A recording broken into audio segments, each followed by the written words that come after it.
Bien. Voilà. Donc, je vais vite faire bonsoir à toutes. Bonsoir, bonjour à toutes, toutes. Voilà, je vais vite faire un récapitulatif, vite fait là, sur la question de Baron-Chambrier. Hier soir, je n'ai pas pu le faire vu que j'avais un petit problème de connexion, il me semble. Donc, je vais vite le faire, espérant en 10-15 minutes. Donc, c'est très simple.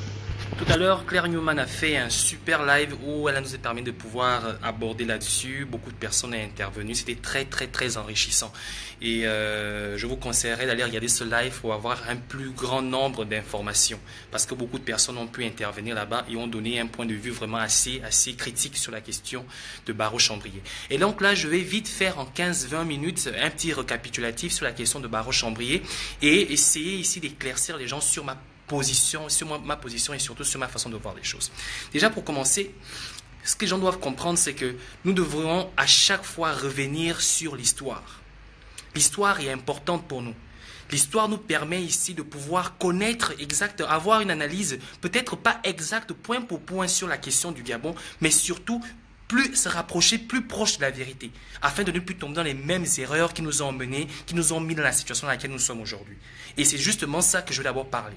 Il faudrait comprendre le mode d'opératoire de la France dans le positionnement des dictateurs en Afrique, ou dans le positionnement des dictatures en Afrique.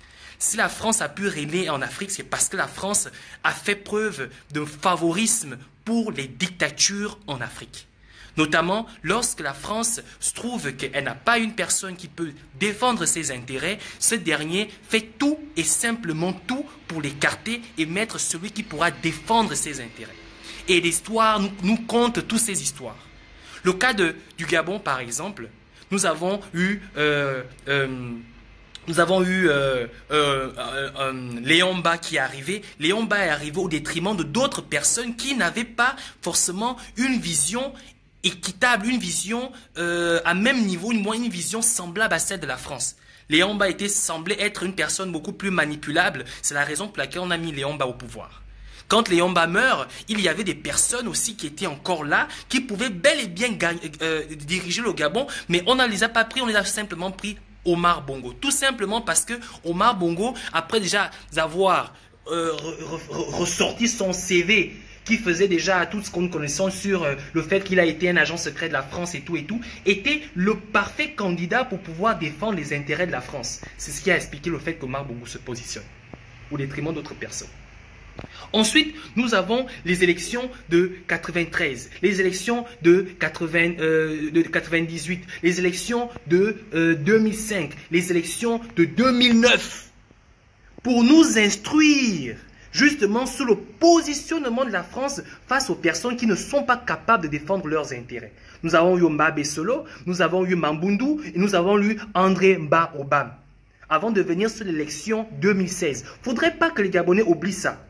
Quand on revient sur le cas de Mbabe Solo était impopulaire. Il est extrêmement populaire. Ça veut dire que c'est le peuple qui l'élu. Lorsque la France laisse un homme au pouvoir, parce qu'il est arrivé au pouvoir par la volonté du peuple, cet homme est sûr et certain ne pourra pas servir les intérêts de la France. Et la France le sait.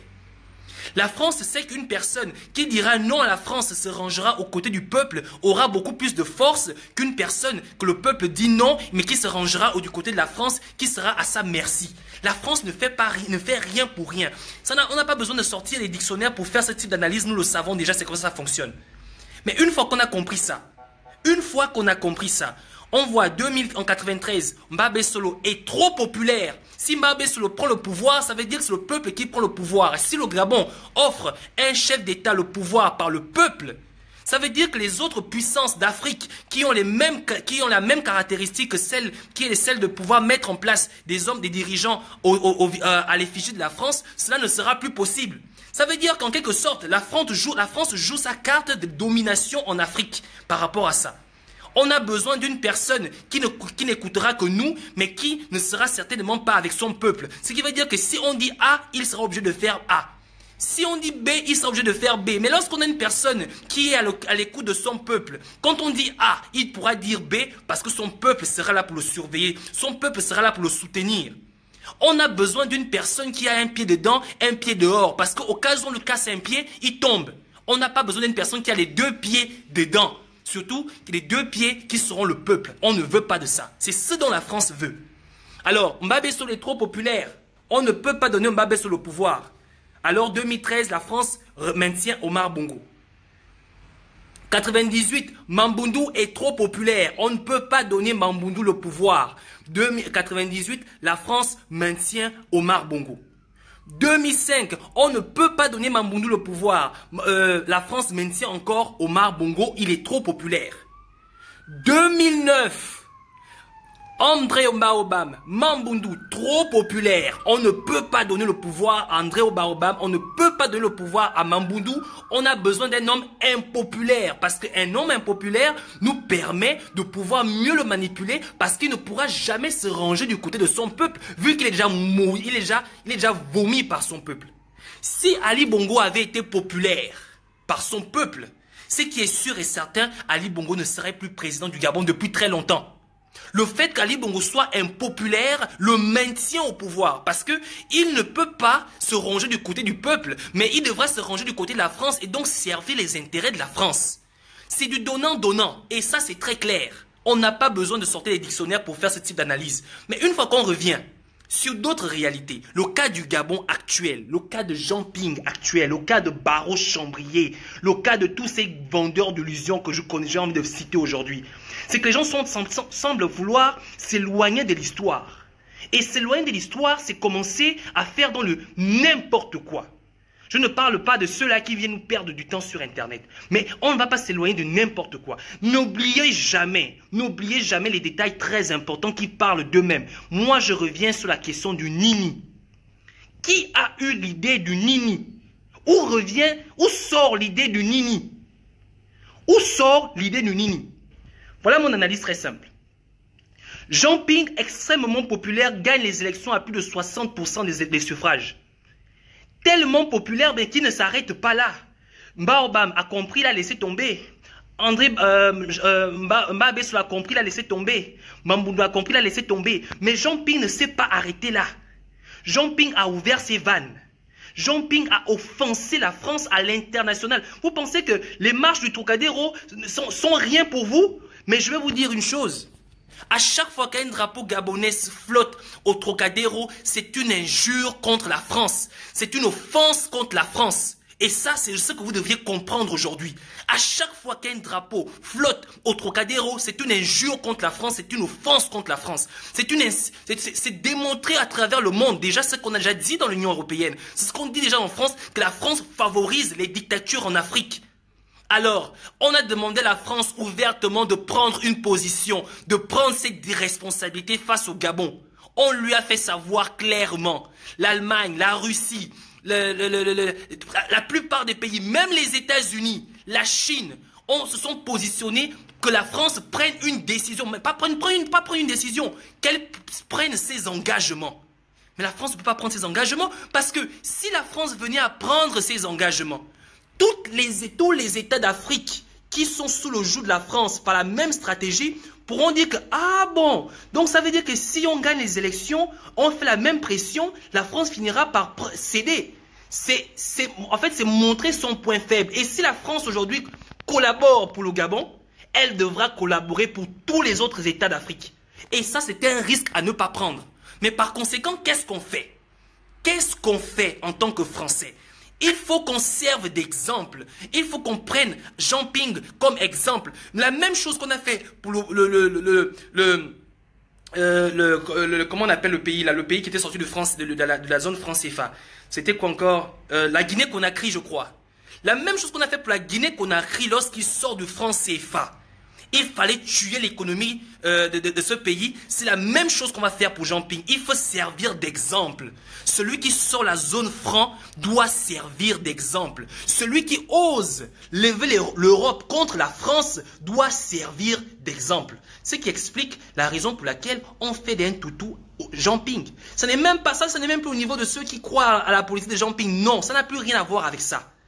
On a juste un fait où un homme a su mettre contre la France toutes les puissances de l'Europe et à travers le monde. Et chaque fois que vous allez faire des manifestations au Trocadéro, vous vous insurgez contre la France. Vous démontrez combien de fois vous tenez mordicus. Mais ce n'est pas votre visage qu'on voit. On voit combien de fois Jean Ping tient mordicus. Je ne suis pas pinguiste, mais j'essaie d'être logique. Logique dans un raisonnement logique. Alors, qu'est-ce qui va se passer? On ne peut pas tuer Jean Ping physiquement du jour au lendemain. Il faut d'abord commencer par le tuer politiquement. Le tuer politiquement, c'est lui ridiculiser, c'est l'humilier. Il devait se rendre à l'Union africaine pour déposer je sais pas, un document. Il a été chassé comme un chien. Ça fait partie de la stratégie de l'humilier, la stratégie de le ridiculiser, le tuer politiquement avant de le porter le coup de grâce comme on a fait pour le cas de Mbarobam. Toute personne qui va se lever, qui va se permettre de sortir la tête de l'eau face à la France, doit payer les frais. C'est la France qui décide quand un dictateur part du pouvoir et c'est la France qui décide qui va le remplacer. Si vous vous insurgez contre la France, ils vont vous faire payer sa chair. Mais ce ne veut pas dire par là qu'on ne peut pas le faire. Ça veut dire que lorsqu'on est un peuple uni, on est un peuple déterminé, comme les Burkinabés l'ont été. Le seul problème du peuple burkinabé a tout simplement été qu'ils ont préparé une révolution dans la rue, mais ils n'ont pas apprêté une révolution politique. C'est ce qui explique le fait que quand le peuple prend le pouvoir dans la rue, n'ayant pas préparé une prise de pouvoir politique, la France a tout simplement changé le pion qui est parti par un autre pion. C'est là où ils ont échoué. Voilà pourquoi je reste dans cette conception à dire. Nous sommes des résistants, nous sommes des révolutionnaires, nous sommes des sonneurs d'alerte. Nous sommes là pour éduquer la population, nous sommes là pour orienter le peuple.